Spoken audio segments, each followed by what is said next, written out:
नमस्कार, मैं हूं अंजना ओम कश्यप और ब्लैक एंड व्हाइट में आपका स्वागत है। नमस्कार, मैं हूं अंजना 2.0 और मेरी तरफ से भी खबरों के इस विश्लेषण में आपका स्वागत है। आज सबसे पहले हम आपको वो आंसू दिखाएंगे जो तभी टपकते हैं जब गाजा में किसी की मौत होती है, क्योंकि ये आंखें सिर्फ फिलिस्तीन के मुसलमान में ही भाईजान देख पाती हैं। लेकिन जब अफगानिस्तान में मुसलमानों के बच्चों को बेरहमी से मारा जाता है तब इन्हें कोई फर्क नहीं पड़ता। भले ही अफगानिस्तान के मासूमों की हत्याएं माह रमजान में की जा रही हों, पाकिस्तान लगातार अफगानिस्तान के मुस्लिम माओं की गोद उजाड़ रहा है। लेकिन मजाल है कि 50 से ज्यादा मुस्लिम देशों को जरा सी भी तकलीफ हुई हो। लेकिन जब इजराइल गाजा पर हमला करता है तो सब सेव फिलिस्तीन के नारे लगाते हैं। आज हम इसी पाखंड की पोल खोलेंगे। ये तस्वीरें जो अफगानिस्तान से आ रही हैं वो आपको झकझोर देंगी। इसके बाद प्रधानमंत्री मोदी के इजरायली दौरे का विश्लेषण करेंगे। जब भारत की संसद में इजराइल के खिलाफ जय फिलिस्तीन के नारे गूंजते हैं तब इजराइल की संसद में जय भारत की गूंज को सुना गया। यहां तक कि इजराइल के प्रधानमंत्री बेंजामिन नेतन्याहू प्रधानमंत्री मोदी की तरह भारतीय परिधान में नजर आए। आज भले हमारे देश के कुछ नेता फिलिस्तीन को मुद्दा बनाकर प्रधानमंत्री मोदी के इजराइल दौरे का विरोध कर रहे हो, लेकिन सच यही है कि प्रधानमंत्री दुनिया के उन चुनिंदा नेताओं में से एक है जिन्हें फिलिस्तीन और इजराइल दोनों देशों ने अपना सर्वोच्च सम्मान दिया है। इसके बाद आपको बताएंगे कि कैसे स्वामी अभिमुक्तेश्वरानंद की मुश्किलें अब बढ़ रही। उन पर 2 नाबालिग बच्चों के यौन शोषण के आरोप लगाए हैं और अब मेडिकल रिपोर्ट में यौन शोषण की पुष्टि भी हो चुकी है, जिसके बाद सवाल पूछा जा रहा है कि क्या अब अभिमुक्तेश्वरानंद की गिरफ्तारी हो सकती है। और मेरी एआई वर्जन आज आपके पास कौन सी खबर है। आज मैं नॉर्थ कोरिया से आई परेड की तस्वीरें दिखाऊंगी। इन तस्वीरों ने अमेरिका को बेचैन कर दिया है। किम जोंग उन ने इस परेड में अमेरिका और साउथ कोरिया को परमाणु हमले की धमकी दे डाली। हम एक सवाल पूछना चाहते हैं कि अगर गाजा में मरने वाले मासूम बच्चों की तस्वीरें दुनिया भर के लोगों की अंतरात्मा को झकझोर सकती हैं, तो फिर अफगानिस्तान में मरने वाले मासूम बच्चों की तस्वीरें किसी को विचलित क्यों नहीं करती?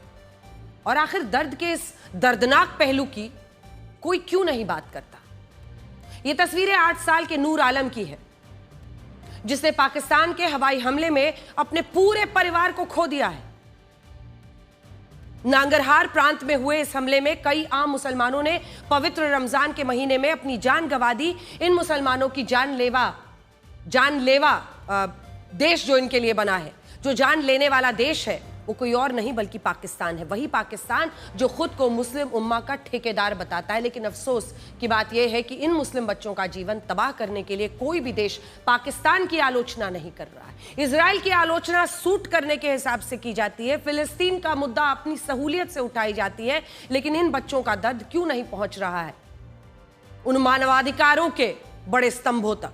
ना तो अब तक संयुक्त राष्ट्र में इस पर कोई विशेष प्रस्ताव लाकर अफगानिस्तान के इन मुस्लिम बच्चों के प्रति संवेदना ही जताई गई हो, ना ही ऑर्गेनाइजेशन ऑफ इस्लामिक कोऑपरेशन के 57 मुस्लिम देशों ने इसकी निंदा की है। क्या कसूर है इस बच्चे का?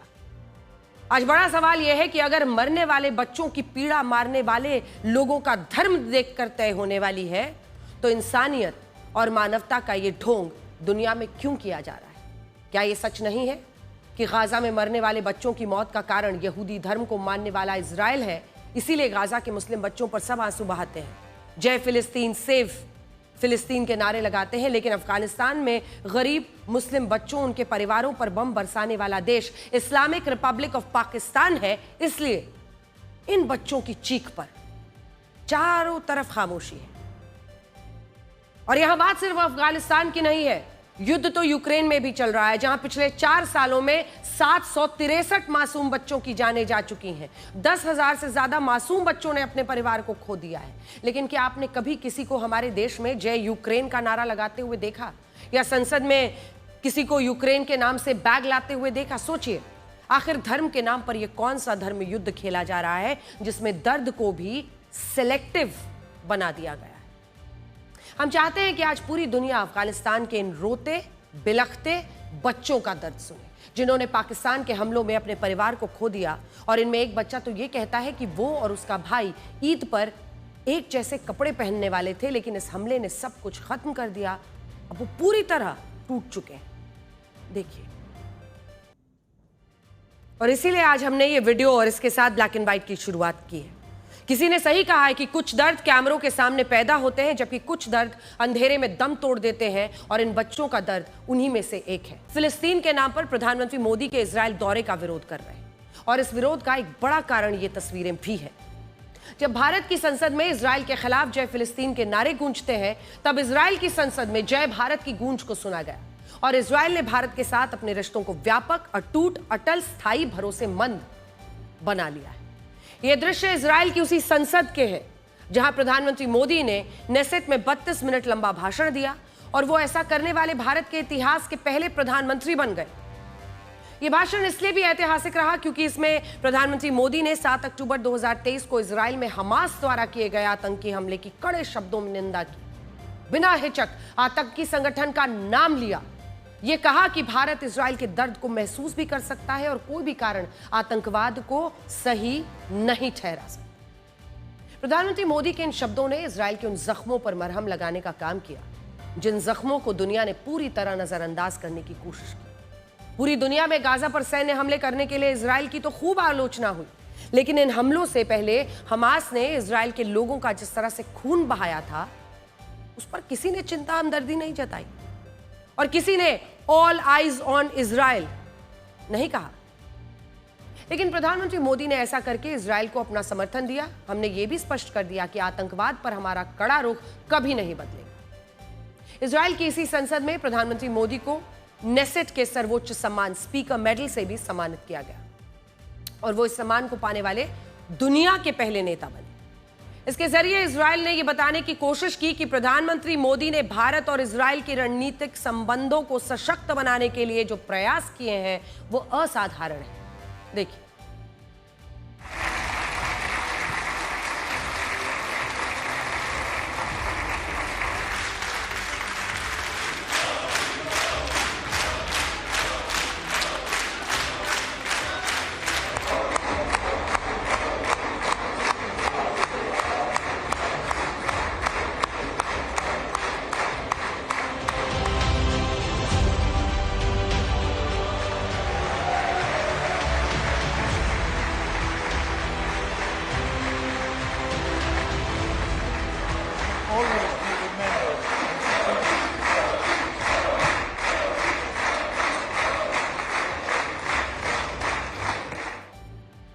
आज भले हमारे देश के कुछ नेता फिलिस्तीन को मुद्दा बनाकर प्रधानमंत्री मोदी के इजराइल दौरे का विरोध कर रहे हों, लेकिन सच यही है कि प्रधानमंत्री दुनिया के उन चुनिंदा देशों में से एक में गए हैं जिन्हें फिलिस्तीन और इजराइल, अगर आप देखें एक नेता के तौर पर, तो फिलिस्तीन और इजराइल दोनों देशों ने अपना सर्वोच्च सम्मान प्रधानमंत्री नरेंद्र मोदी को दिया है। साल 2018 में जब प्रधानमंत्री मोदी फिलिस्तीन के दौरे पर गए थे, तब पैलेस्टीनियन नेशनल अथॉरिटी के राष्ट्रपति महमूद अब्बास ने अपने सर्वोच्च नागरिक सम्मान उन्हें दिया था, जिसे grand collar of the state of Palestine कहा जाता है।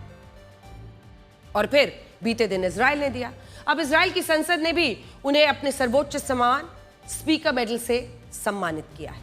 यहां राजनीति करने वाले लोग ये भूल जाते हैं कि जब साल 2018 में प्रधानमंत्री मोदी फिलिस्तीन में वेस्ट बैंक के दौरे पर गए थे, तब उन्होंने इजराइल का दौरा नहीं किया था, और उस वक्त हमारे देश में एक भी नेता ऐसा नहीं था जिसने ये कहा हो कि प्रधानमंत्री मोदी अगर वेस्ट बैंक जा रहे हैं तो वो इजराइल भी उनको जाना चाहिए, क्यों नहीं इजराइल भी जा रहे हैं। लेकिन आज ऐसे नेताओं की लाइन बहुत लंबी है जो इस बात पर दुख जता रहे हैं कि प्रधानमंत्री मोदी अपने इजराइल दौरे पर गाजा या वेस्ट बैंक क्यों नहीं गए। पिछली बार जब गाजा वेस्ट बैंक गए थे तो इजराइल नहीं गए थे। भारत तय करेगा। इस सवाल का सही जवाब यही है कि अब हम फिलिस्तीन और इजराइल में से किसी एक को नहीं चुनना चाहते, बल्कि अब हम इजराइल और फिलिस्तीन दोनों के साथ परस्पर रिश्ते रखना चाहते हैं। और यही कारण है कि जब प्रधानमंत्री मोदी वेस्ट बैंक जाते हैं तो वो फिलिस्तीन के साथ अपने रिश्तों को महत्व देते हैं, और जब वो इजराइल जाते हैं तो वो इजराइल के साथ अपने सामरिक रिश्तों को मजबूत करते हैं, आतंकवाद के खिलाफ बोलते हैं। और अब हम दोनों रिश्तों को साथ मिलाकर पुरानी गलतियां नहीं दोहराना चाहते। आज आपको इन तस्वीरों को भी देखना चाहिए जिनमें इजराइल के सांसदों के बीच प्रधानमंत्री मोदी के साथ सेल्फी लेने की होड़ दिखी, और वहां मौजूद हर नेता यही कह रहा था कि मोदी एक शानदार नेता है, इजराइल उन्हें बहुत पसंद करता है। देखिए,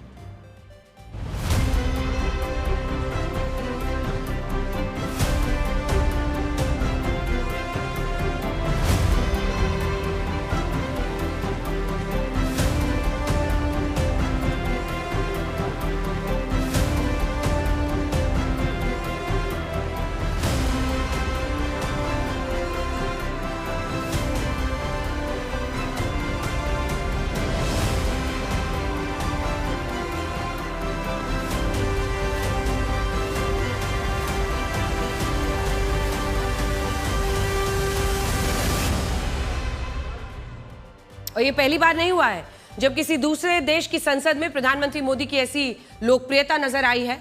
साल 2023 में जब प्रधानमंत्री मोदी ने यूएस कांग्रेस को संबोधित किया था, तब भी अमेरिका के कई सांसदों ने उन्हें सेल्फी और ऑटोग्राफ के लिए इस तरह से उनके पास चले गए थे। उस वक्त भी इन तस्वीरों की पूरी दुनिया में काफी चर्चा हुई थी। ये जरूर निर्भर करता है कि चाहे वो इजराइल हो, जहां पर विपक्ष के कई नेता वॉकआउट कर गए, या फिर अमेरिका, जहां पर कई जो प्रतिद्वंदी हैं, वहां पर विपक्षी पार्टियां हैं, वो कई बार विरोध भी करती हैं।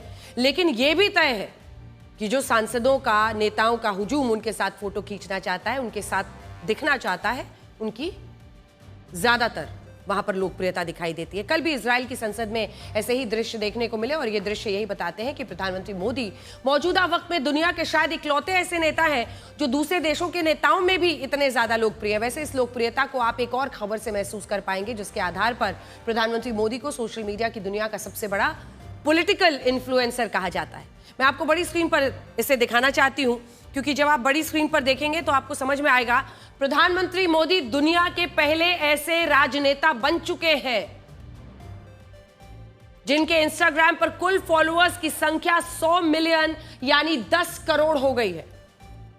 इसी सूची में दूसरे स्थान पर राष्ट्रपति ट्रंप के 4 करोड़ 32 लाख फॉलोअर्स हैं, जो प्रधानमंत्री मोदी के फॉलोअर्स से आधे से भी कम है, मतलब 5 करोड़ से भी कम है। प्रधानमंत्री के 10 करोड़ फॉलोअर्स हैं।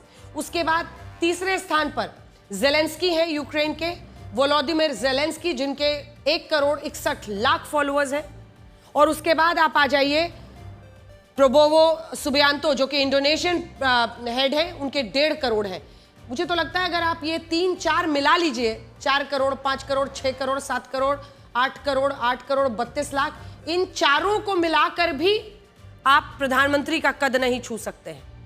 मतलब दूसरे, तीसरे, चौथे, पांचवें पायदान पर जो लुला डे सिल्वा ब्राजील के हेड है 1.44 में, यानी 1 करोड़ 44 लाख, इन सब को जोड़ दीजिए तब भी 10 करोड़ का नंबर नहीं आता है।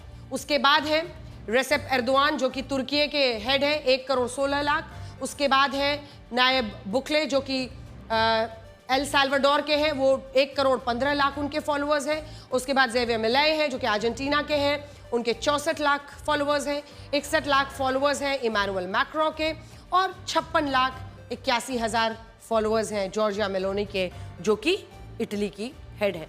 तो कुल मिलाकर अगर आप देखिए प्रधानमंत्री का जो कद है, वो दिखता है कि जो दूसरे, तीसरे, चौथे पायदान पर है, 5वें पायदान पर, उन सबको भी जोड़ लीजिए तो प्रधानमंत्री का 10 करोड़ का नंबर नहीं आता है। प्रधानमंत्री मोदी ने लोकप्रियता का स्तर तब हासिल किया है जब वो पिछले 25 सालों से सत्ता में बने हुए हैं।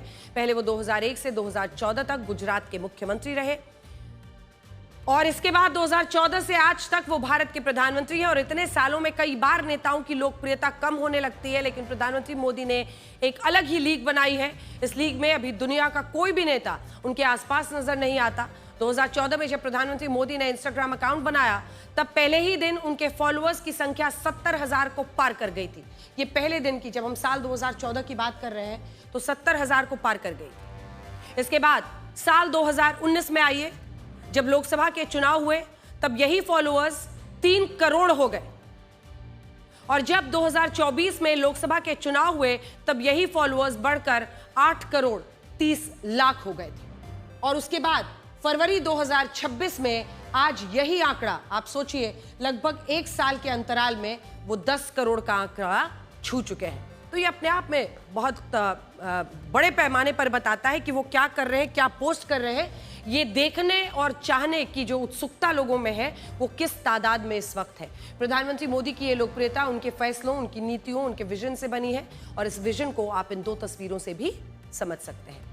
इनमें एक तस्वीर दिसंबर में भारत के दौरे पर आए रशिया के राष्ट्रपति व्लादिमीर पुतिन की है, और दूसरी तस्वीर प्रधानमंत्री मोदी के इजराइल दौरे की है। और ये दोनों वो देश हैं जिन्हें अब तक अलग थलग करके रखा गया। यूक्रेन युद्ध के कारण रशिया पर अमेरिका और यूरोप ने 26,000 प्रतिबंध लगाए। 26,000 प्रतिबंध अमेरिका ने लगाए रशिया पर। और गाजा युद्ध के कारण मुस्लिम देश इजराइल का विरोध कर रहे हैं, और ऐसी स्थिति में कोई भी देश पहला काम यही करता है कि वो अलग थलग पड़े इन देशों से दूरी बनाता है। लेकिन प्रधानमंत्री मोदी के नेतृत्व में भारत ने ऐसा बिल्कुल नहीं किया। हमने रशिया के राष्ट्रपति व्लादिमीर पुतिन का भी भारत में गर्मजोशी से स्वागत किया, और अब प्रधानमंत्री मोदी ने इजराइल दौरे पर जाकर एक कड़ा, एक स्पष्ट संदेश दिया है। और वो संदेश ये है कि भारत के हित के लिए जो जरूरी होगा वो हम सब करेंगे। आप इन तस्वीरों को भी देखिए जिनमें प्रधानमंत्री मोदी ने इजराइल के प्रधानमंत्री बेंजामिन नेतन्याहू के साथ एक ही गाड़ी में सफर किया और यह भी बताया है कि भारत की कूटनीति में अब ऐसा संतुलन है कि प्रधानमंत्री मोदी इजराइल के दुश्मन देश जॉर्डन के क्राउन प्रिंस अल हुसैन के साथ भी एक ही गाड़ी में सफर कर सकते हैं। प्रधानमंत्री बेंजामिन नेतन्याहू के साथ भी कारपूल वाली कूटनीति को आगे बढ़ा सकते हैं। देखिए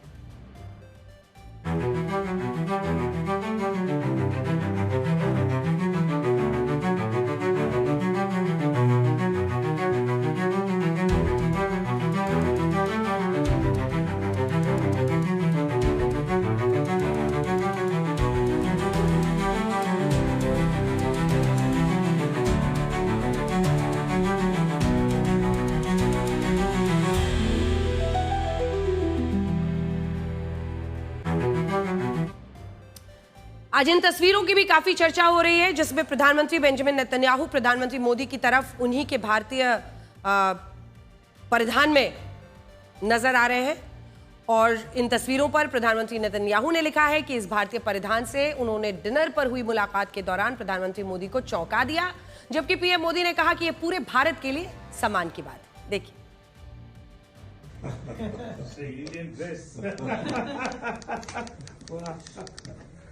Near to the flags.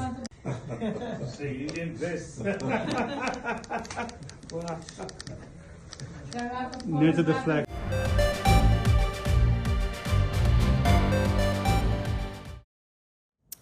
प्रधानमंत्री नेतन्याहू का भारतीय परिधान में नजर आना हमारे देश के लिए गर्व की बात है, लेकिन क्या आप जानते हैं कि अभी सोशल मीडिया पर हमारे देश के लोग इन तस्वीरों को लेकर क्या चर्चा कर रहे हैं? जो कांग्रेस के समर्थक हैं वो इसे नेहरू जैकेट बता रहे हैं, जबकि जो बीजेपी के समर्थक हैं वो इसे मोदी जैकेट बता रहे हैं। लेकिन इसके बारे में असली इतिहास क्या कहता है, आज आप उसे भी देख लीजिए।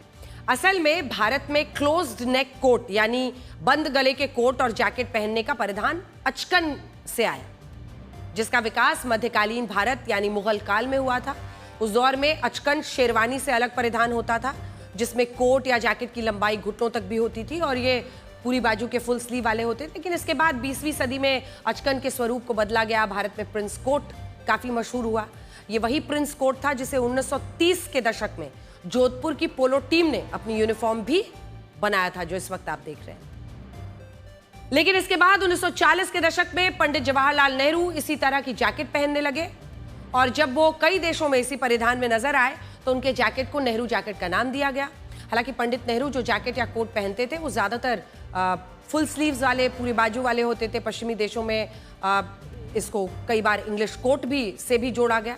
साल 1964 में जब वोग मैगजीन में पंडित नेहरू की इसी जैकेट में तस्वीर प्रकाशित हुई, तब इस जैकेट को उन्हीं के नाम से नेहरू जैकेट की पहचान मिली और उस दौर में मशहूर फैशन डिजाइनर पेरे कार्डन, ओलेग कसीनी, गिलबर्ट फ्रू और डोमेनिको कारासेनी ने नेहरू जैकेट से मिलते जुलते कुछ ऐसे ही डिजाइन बनाए जिन्हें मशहूर रॉक बैंड द बीटल्स, मशहूर गायक सैमी डेविस जूनियर और स्कॉटिश अभिनेता शॉन कॉनरी ने पहना और दुनिया इसे नेहरू जैकेट कहने लगी। लेकिन इसके बाद प्रधानमंत्री मोदी ने भी कुर्ते के ऊपर आधी बाजू के ये जो बंद गले की जैकेट है वो पहनना शुरू किया, जिसे पहली बार मोदी जैकेट तब कहा गया जब 2018 में दक्षिण कोरिया के तत्कालीन राष्ट्रपति मून जे-इन ने यह बताया था कि उन्हें भारत दौरे पर प्रधानमंत्री मोदी की जैकेट काफी पसंद आई थी।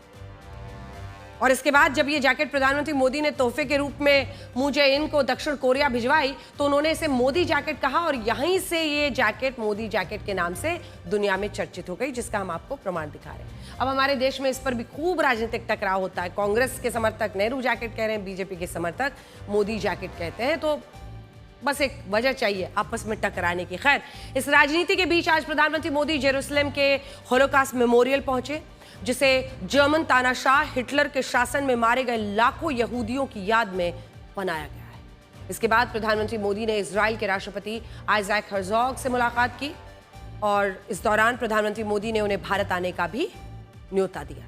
इसके बाद भारत और इजराइल के बीच द्विपक्षीय वार्ता हुई, जिसमें यह तय हुआ कि भारत का यूपीआई पेमेंट सिस्टम अब इजराइल में भी भारतीय मूल के लोग और पर्यटक इस्तेमाल कर पाएंगे और इसी बैठक में यह तय हुआ कि भारत और इजराइल के बीच बहुत जल्द ही फ्री ट्रेड अग्रीमेंट को भी अंतिम रूप दिया जाएगा और रक्षा और स्पेस के क्षेत्र में भी दोनों देश आपसी साझेदारी को बढ़ाएंगे। सबसे दिलचस्प ये तस्वीर है जिसमें प्रधानमंत्री मोदी ने इजराइल की मशहूर टेलीविजन सीरीज फौदा की स्टारकास्ट से मुलाकात की और ये वही टीवी सीरीज है जिसमें इजराइल की खुफिया एजेंसी मोसाद के एजेंट्स आतंकवादियों के खिलाफ नए नए और खतरनाक ऑपरेशंस चलाते हैं। दुनिया भर में मशहूर है ये फौदा टीवी सीरीज और यही वजह है कि जब प्रधानमंत्री मोदी ने इस सेल्फी को पोस्ट किया तो उन्होंने यही लिखा कि सौभाग्य से इस मुलाकात में उन्हें सिर्फ सेल्फी लेनी पड़ी, कोई अंडर कवर काम नहीं करना पड़ा।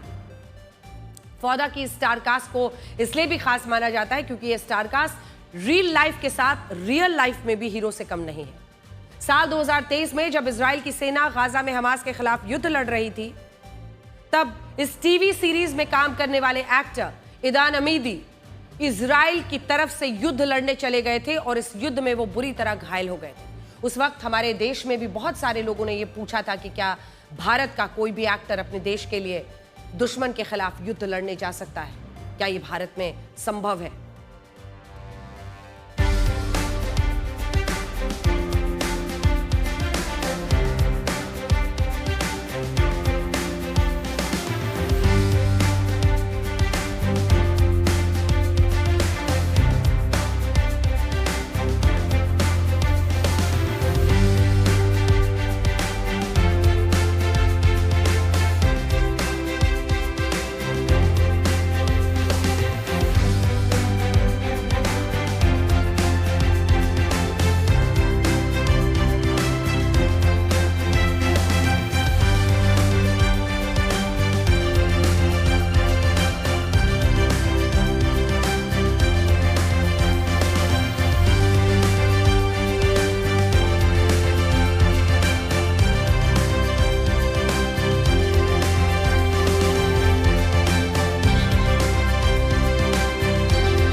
दुनिया में शायद ही ऐसा कोई देश होगा जिसने इतिहास में कल्पना की हो कि भारत और इजराइल के रिश्ते इतने भी मजबूत हो सकते हैं। भारत तो वो देश था जो खुलकर ये कहता था कि दुनिया के नक्शे पर इजराइल नाम का कोई देश ही नहीं होना चाहिए। साल 1920 से 1948 के बीच जब फिलिस्तीन का भूभाग ब्रिटिश हुकूमत के नियंत्रण में था तब भारत ने ब्रिटेन से कहा था कि उसे फिलिस्तीन की जमीन पर इजराइल बनाने की भूल नहीं करनी चाहिए। उस वक्त महात्मा गांधी ने भी 26 नवंबर 1938 को अपने हरिजन अखबार में इजराइल देश बनाने का विरोध किया था और यह कहा था कि जैसे अंग्रेजों के लिए इंग्लैंड है वैसे ही अरब के मुसलमानों के लिए फिलिस्तीन है और फिलिस्तीन की जमीन पर यहूदियों को बसाना सही नहीं होगा। लेकिन भारत और उसके जैसे कई देशों के विरोध के बावजूद ब्रिटेन ने साल 1948 में संयुक्त राष्ट्र की मदद से फिलिस्तीन को 2 हिस्सों में बांटने का फैसला किया। इनमें एक फिलिस्तीन देश कहलाया, दूसरा इजराइल देश बना। यह भी तब हुआ जब इससे कुछ महीने पहले 15 अगस्त 1947 को ब्रिटिश हुकूमत ने भारत को भी 2 हिस्सों में बांटकर पाकिस्तान नाम का देश बना दिया था। सोचने वाली बात यह थी कि भारत के उस समय के नेताओं ने अपने देश के विभाजन को किस तरह से स्वीकार किया, लेकिन फिलिस्तीन के विभाजन का विरोध हुआ था। इन बातों को लेकर उस वक्त कई लोग हैरान हुए। उनका यह कहना था कि भारत को खुद के विभाजन से ज्यादा तकलीफ फिलिस्तीन के विभाजन से आखिर क्यों है। भारत की आजादी के बाद जब संयुक्त राष्ट्र में फिलिस्तीन को बांटकर इजराइल बनाने पर वोटिंग हुई तो भारत ने तब भी इस प्रस्ताव के खिलाफ वोट डाला। Selected works of Jawaharlal Nehru में संकलित किए गए दस्तावेजों के मुताबिक जब संयुक्त राष्ट्र में भारत की राजदूत और तत्कालीन प्रधानमंत्री पंडित जवाहरलाल नेहरू की बहन विजय लक्ष्मी पंडित इजराइल देश बनाने के खिलाफ मतदान करने वाली थी तब उन्हें जान से मारने की धमकियां तक दी गई थी। लेकिन इन धमकियों के बावजूद भारत ने अपना फैसला नहीं बदला। हमारे रहे दुनिया के नक्शे पर इजराइल देश नहीं बनना चाहिए। भारत के विरोध के बाद जब साल 1948 में संयुक्त राष्ट्र ने फिलिस्तीन को बांटकर इजराइल देश बनाया, भारत का रुख नहीं बदला। साल 1949 में इजराइल को संयुक्त राष्ट्र का सदस्य देश बनाने पर वोटिंग हुई। इस दौरान भारत ने इजराइल के खिलाफ वोट डाला। इजराइल को परेशान कर रही थी ये बात, वो चाहता था कि भारत उसको एक राष्ट्र के रूप में मान्यता दे, उसका पूर्ण रूप से समर्थन करे।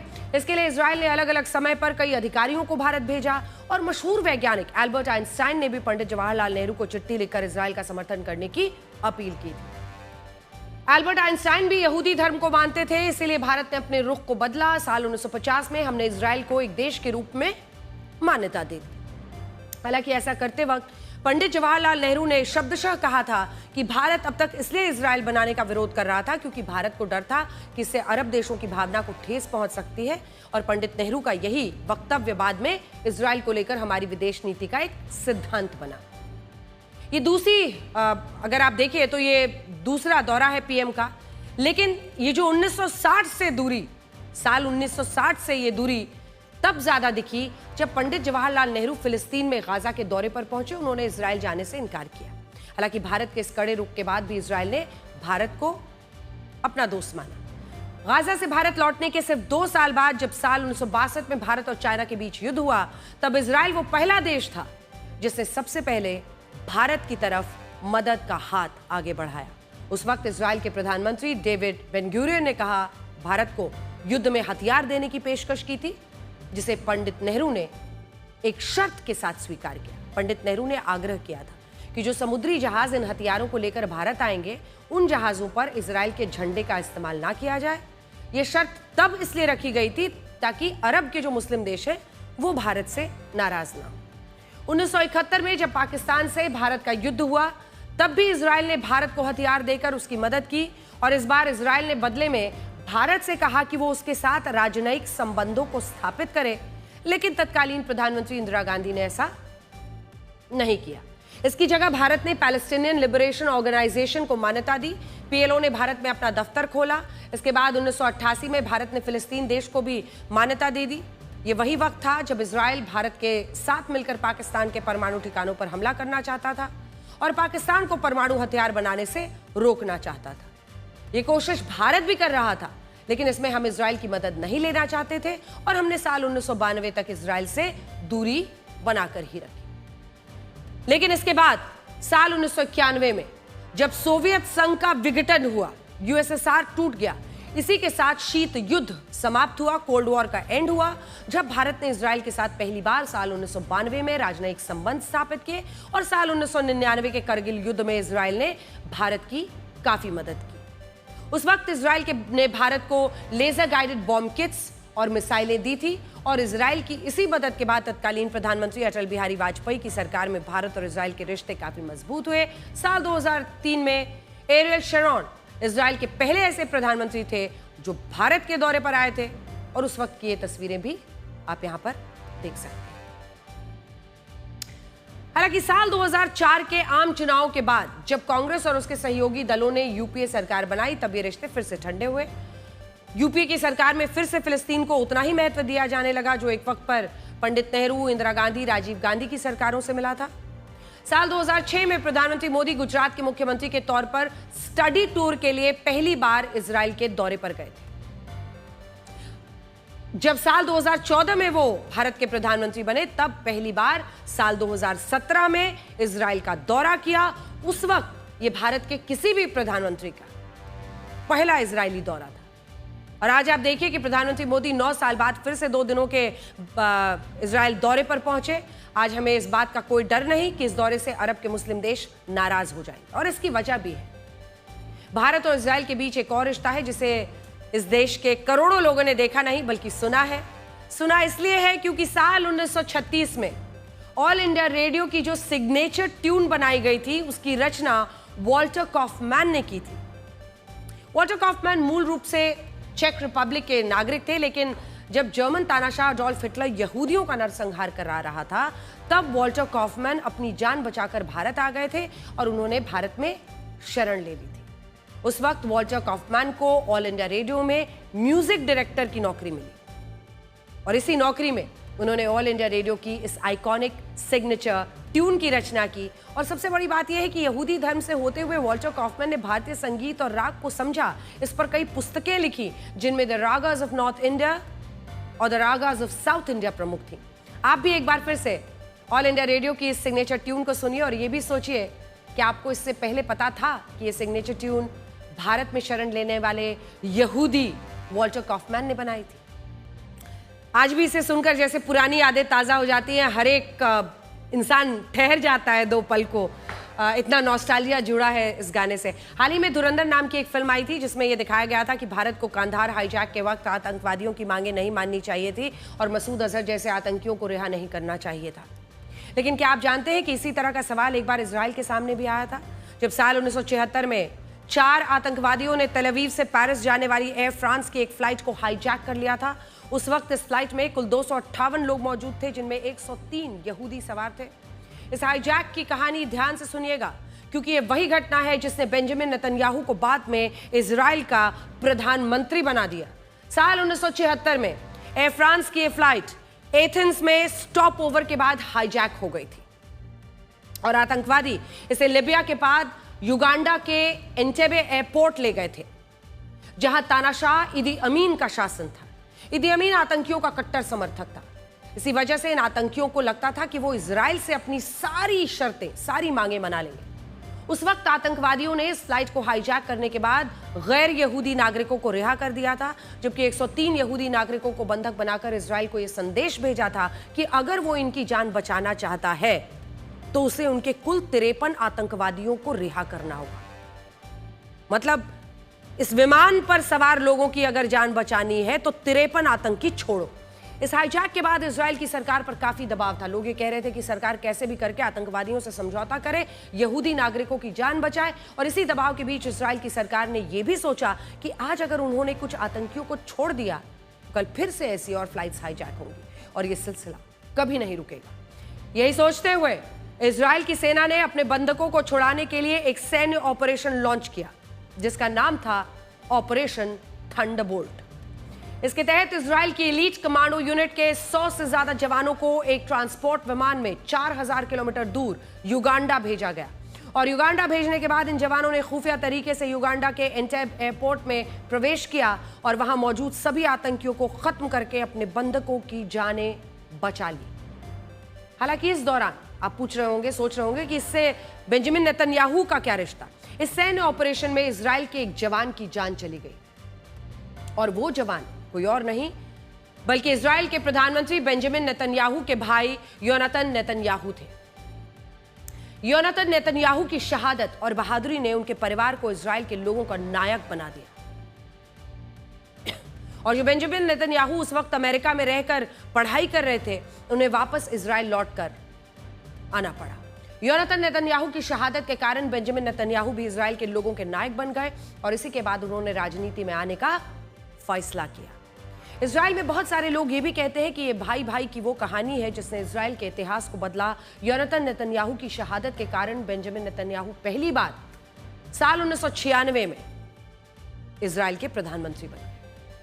और आज भी बेंजामिन नेतन्याहू इजराइल के इकलौते ऐसे नेता हैं जो साल 2009 से 21 और फिर 22 से आज तक देश की कमान संभाल रहे हैं। बड़ी बात यह है कि नेतन्याहू अपने शहीद भाई को कभी नहीं भूलते। वो आतंकियों से लड़ते हुए शहीद हुए थे। ऐसा करके उन्होंने अपने देश के 103 लोगों की जानें बचाई। आगे बढ़ते हैं, आपको ये बताते हैं कि भले ही पाकिस्तान क्रिकेट की T20 वर्ल्ड कप से लगभग बाहर हो चुका है, लेकिन बेइज्जती कराने के वर्ल्ड कप में पाकिस्तान की जीत हो सकती है। ऐसा हम इसलिए कह रहे हैं क्योंकि अब भारत ने पाकिस्तान को एक बार फिर उसकी असली औकात दिखा दी है। संयुक्त राष्ट्र में भारत ने जम्मू कश्मीर और पीओके को लेकर पाकिस्तान को जमकर धोया। पीओके का कब्जा किए गए इलाकों को खाली करने की सख्त चेतावनी तक दे डाली है। भारत के जवाब देने के अधिकार का प्रयोग करते हुए भारत की प्रतिनिधि अनुपमा सिंह ने कहा है कि पाकिस्तान का दुष्प्रचार जलन से भरा है। हमारे जम्मू और कश्मीर का विकास बजट पाकिस्तान की IMF से मिली भीख के भी दोगुने से ज्यादा है। सुनिए। Mr. President, it is indeed hard to take lectures on democracy from a country where civilian governments rarely complete their terms. They ring hollow. The record voter turnout in general elections and assembly elections in Jammu and Kashmir is a testimony to the fact that people of Jammu and Kashmir have rejected the ideology of terrorism and violence propagated by Pakistan and are surging ahead on the path of development and democracy. Mr. President, if the Chenab Rail Bridge, the world's highest bridge inaugurated in Jammu and Kashmir last year, is fake, then Pakistan must be hallucinating or living in the La La land. Or maybe Pakistan finds it unbelievable that the developmental budget of Jammu and Kashmir is more than double the recent bailout package they sought from the IMF. Mr. President, to conclude, despite Pakistan's efforts to destabilize the region through relentless state-sponsored terrorism, Jammu and Kashmir continues to surge ahead. politically, economically, and socially. Pakistan would do well if it focuses on fixing its deepening internal crisis than to mask them with grandstanding at such platform. The world can certainly see through its charade. Thank you. Pakistan की धुलाई के बीच Iran को लेकर एक बड़ी खबर आ रही है जो आपको जानना जरूरी है। अमेरिका के उपराष्ट्रपति जेडी वांस ने कहा है कि ईरान फिर से परमाणु हथियार बनाने की कोशिश कर रहा है। ये बयान भी तब आया है जब अमेरिका और ईरान के बीच ओमान की मध्यस्थता में तीसरे दौर की वार्ता हुई है, जिसमें अमेरिका ने 4 शर्तें रखी हैं। अमेरिका ने कहा है कि ईरान अपनी तीनों न्यूक्लियर साइट्स को नष्ट कर दे। दूसरी शर्त है ईरान सारा एनरिच्ड यूरेनियम अमेरिका को ट्रांसफर करे। तीसरा, भविष्य में भी ईरान यूरेनियम को एनरिच नहीं कर पाएगा और ये पाबंदियां हमेशा के लिए लागू रहेंगी। और चौथी शर्त यह है कि ईरान यूरेनियम का एनरिचमेंट नहीं करेगा, लेकिन वो सिविल एनर्जी के लिए न्यूक्लियर रिएक्टर बना सकता है। ईरान को शुरुआती पाबंदियों में सीमित राहत मिलेगी, लेकिन ज्यादा छूट तभी मिलेगी जब वो अमेरिका की शर्तों को मानेगा। ईरान ने कहा कि वो यूरेनियम एनरिचमेंट पर समझौता नहीं करेगा। हालांकि वो परमाणु बम ना बनाना चाहता है और ना ही बनाएगा।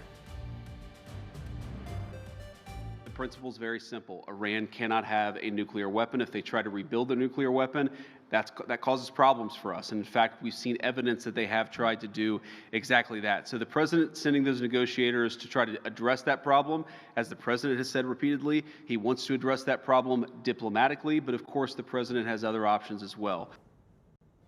एक तरफ ईरान अमेरिका की टेंशन बढ़ा रहा है, दूसरी तरफ ईरान के बाद नॉर्थ कोरिया के supreme leader Kim Jong Un ने भी अमेरिका की नाक में दम कर दिया है। किम जोंग उन ने एक बार फिर अपनी सैन्य ताकत, परमाणु क्षमताओं का प्रदर्शन करते हुए अमेरिका और साउथ कोरिया दोनों को चेतावनी दे डाली है। नॉर्थ कोरिया की राजधानी प्योंगयांग में एक भव्य सैन्य परेड आयोजित की गई। इस परेड के दौरान किम जोंग उन ने अमेरिका और दक्षिण कोरिया को साफ शब्दों में चेतावनी दी। अपने भड़काऊ आक्रामक भाषण में उन्होंने साउथ कोरिया को अपना परमानेंट एनिमी बताया। किम जोंग उन ने कहा कि वो अपना परमाणु कार्यक्रम आगे तक ले जाएंगे। अगर नॉर्थ कोरिया की संप्रभुता का उल्लंघन हुआ तो वो अपने परमाणु हथियारों का उपयोग करने से भी नहीं हिचकिचाएंगे। इस परेड में किम जोंग उन के साथ उनकी बेटी किम जू ए भी थी, जिन्हें भविष्य के उत्तराधिकारी के रूप में देखा जा रहा है।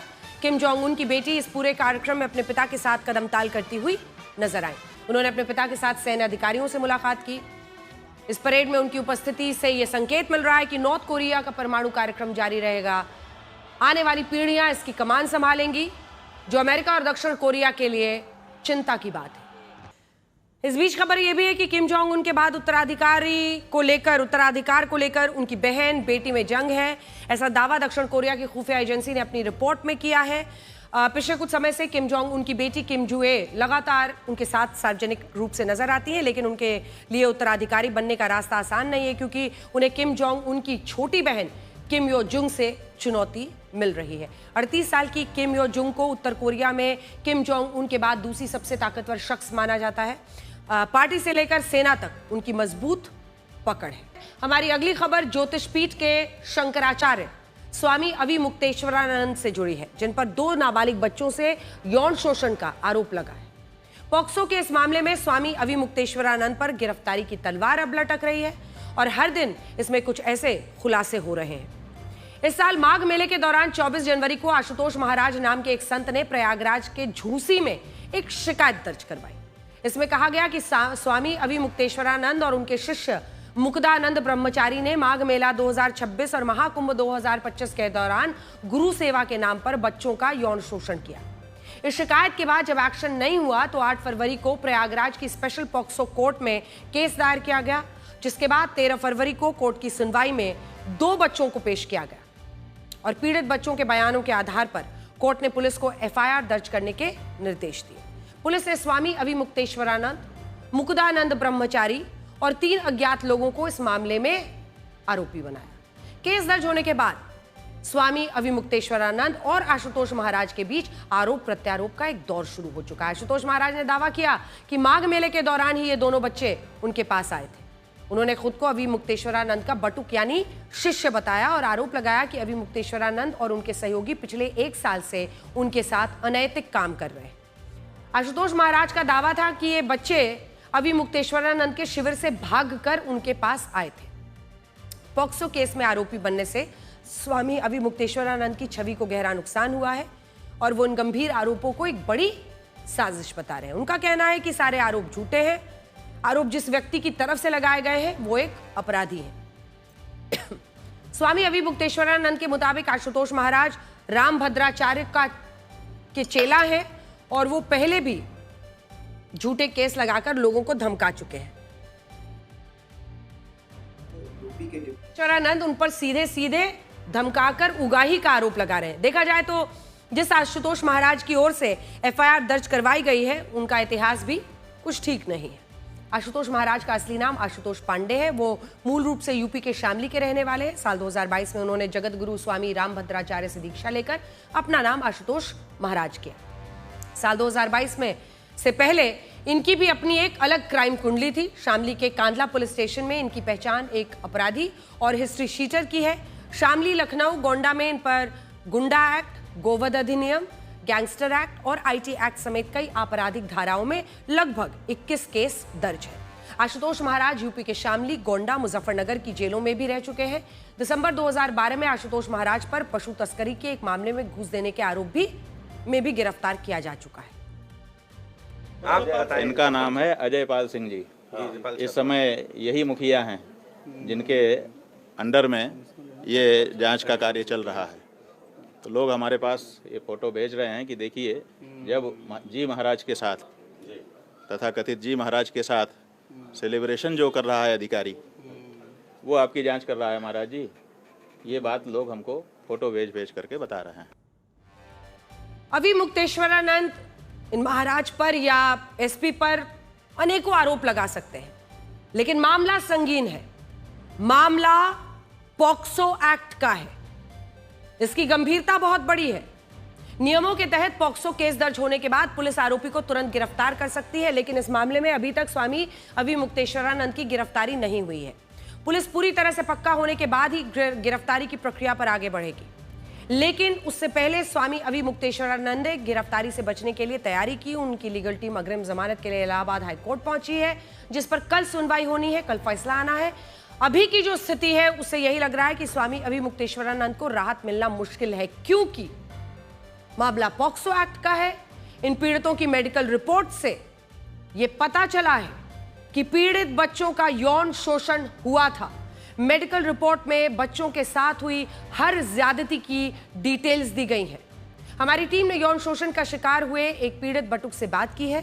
पीड़ित ने स्वामी अविमुक्तेश्वरानंद का नाम लेते हुए खुद पर हुए जुल्म की पूरी कहानी हमें बताई। इस बातचीत के दौरान पीड़ित बटुक ने कई दावे किए। उनसे हम मिले थे 7-8 तारीख को और यहीं मिले थे, और उसी समय से उन्होंने हमारे साथ ऐसे काम किए हैं। आप वहाँ पर पढ़ाई के लिए पहुँचे थे, कैसे मिले थे उनसे? अध्ययन के लिए हम गए थे उनके पास। उसी समय से उन्होंने हमारा शोषण किया। हमारे साथ साथ और भी बच्चे हैं, उनका वो लगातार शोषण करते हैं। शोषण किया मतलब किसने किया शोषण? आपका कौन है? अविमुक्तेश्वरानंद, उनके शिष्य मुकुंदानंद और अन्य हैं। तो जून जो वो समय कह रहे हैं, अब देखिए अभी ये सब फैक्ट की बात आ जाएगी, तो अब फैक्ट हम पब्लिक में कहें कि कोर्ट में कहें। उस समय हम वहाँ उपस्थित ही नहीं थे, तो कहाँ से वो हमारे पास पहुँच गए, कहाँ से हमसे दीक्षा ले ली, क्या कर लिया, यही सब प्रश्न है।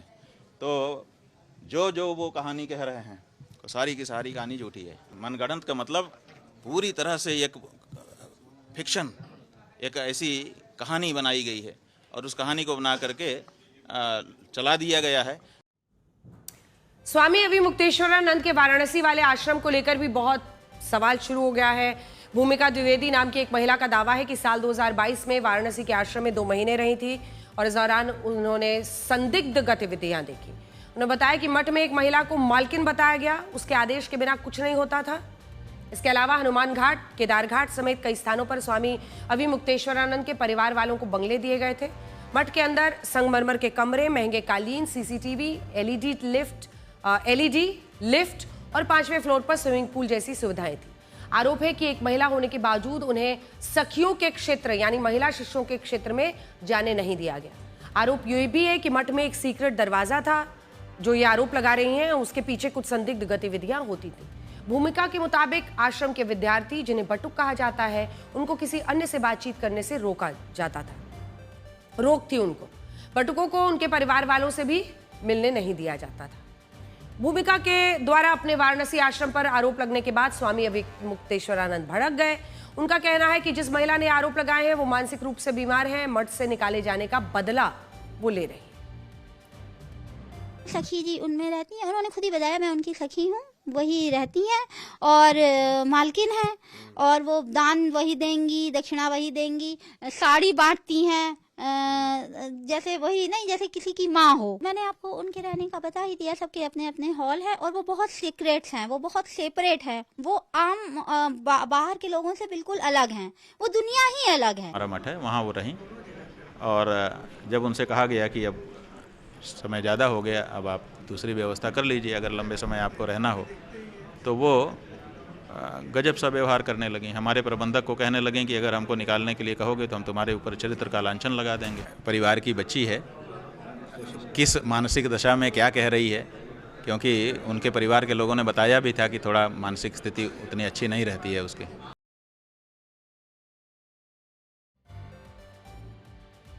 वाराणसी के जिस मठ को शीश महल और रहस्य लोक कहा जा रहा है, हमारी टीम वहां गई। हमने उस मठ में जाकर देखा कि क्या व्यवस्था है। अब हम आपको मठ के अंदर से अपनी ये रिपोर्ट दिखाते हैं। जब हम अंदर प्रवेश करते हैं इस विद्या मठ में, तो सबसे पहले आप बेसमेंट में जाते हैं। बेसमेंट में जब हम अंदर चल रहे हैं तो सीधे नीचे की तरफ जाती हुई सीढ़ियां हैं। व्यवस्था ये है कि अंदर जो भी आता है वो यहाँ पर अपनी एंट्री कराएगा। एंट्री कराने के बाद जो भी व्यक्ति आते हैं वो यहाँ से अंदर प्रवेश करते हैं। अंदर आने के बाद ये एक रास्ता बना हुआ है, दूसरे जो गेट से भी ये रास्ता अंदर प्रवेश करता है। और यहाँ से जब हम अंदर जाते हैं तो अंदर प्रवेश करके सीधे एक गैलरी है। ये गैलरी है, ये बाहर से अगर कोई जाता है ऊपर तो ये ऊपर का रास्ता लेकिन बंद है, और ये अंदर गैलरी है। ये गैलरी ये सीधे चली जाती है अंदर की तरफ। ये शंकराचार्य जी का जो पूजन स्थल है, जो रोज उनकी पूजा होती है, जो लोग मिलने आते हैं उन लोगों से मुलाकात करते हैं। यहाँ पर दिन भर वो यहीं बैठते भी हैं स्वामी अविमुक्तेश्वरानंद। और उसके बाद जब हम सीधे चलते हैं यहाँ से, सीधे आपको जो शीश महल है, या कहा जाए कि शीशे का जो कहा गया, ये शीशे का है। केदार घाट के किनारे बना आश्रम है। और जब हम इधर से प्रवेश करते हैं तो ये अंदर हैं। देवेंद्र पांडे जी हैं, विशेष प्रतिनिधि हैं। एक आरोप ये कि ये 5 मंजिला है, शीश महल है, ऊपर स्विमिंग पूल है। सच्चाई क्या है? जब आप मठ में प्रवेश करते हैं तो मठ में प्रवेश करते हुए जब आप आए हैं महाराज जी आगे, तो ये दोनों तरफ आपने ये देखा, ये शीश महल है।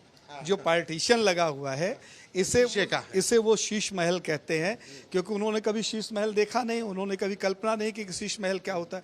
तो ये जो पार्टीशन हमारे यहाँ लगा हुआ है, इसको ये शीश महल कहते हैं। हॉल में आप चलेंगे तो अंदर ये देखिए शंकराचार्य आ भी चुके हैं।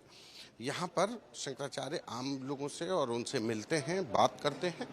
तो ये इसी के साथ ब्लैक एंड व्हाइट में आज के लिए इतना ही। कल रात 9 बजे आपसे फिर होगी मुलाकात। तब तक आप खुश रहिए, सुरक्षित रहिए, स्वस्थ रहिए।